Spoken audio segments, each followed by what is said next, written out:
Hello Lisa, my name is Philip Rulo with Rultract, and I want to quickly go over the difference between the original older coupler setup and the newer single piece coupler bar.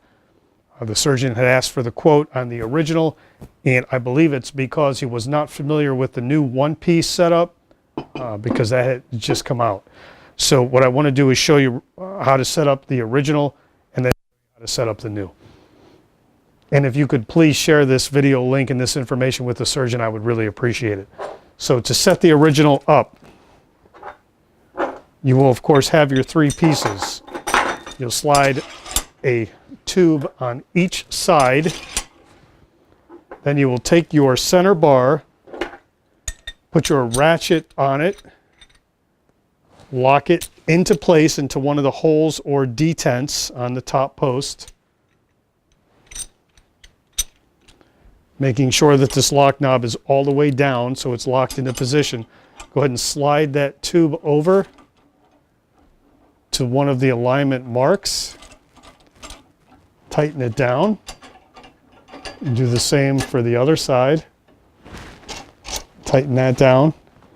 And then make sure that this lock knob is also tightened down into one of the detents or holes.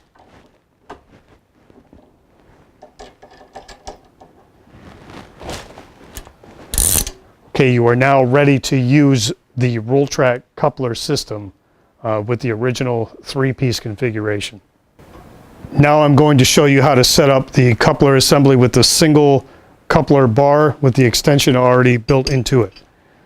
So what we'll go ahead and do here is we'll slide it on to the one side, line it up with the other,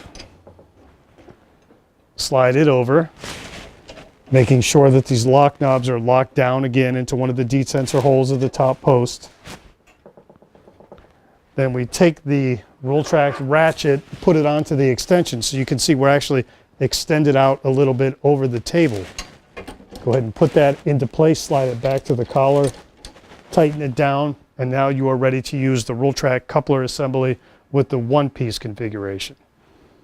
So that is the difference between the two. Obviously, the one piece is a little easier to set up, and it provides an extension out over the center of the table. If you have any questions, please contact me or have the surgeon contact me. And if he feels or she feels that I need to be there for the procedure, I certainly will be. Thank you for the years of support, and thank you for taking the time to watch the video.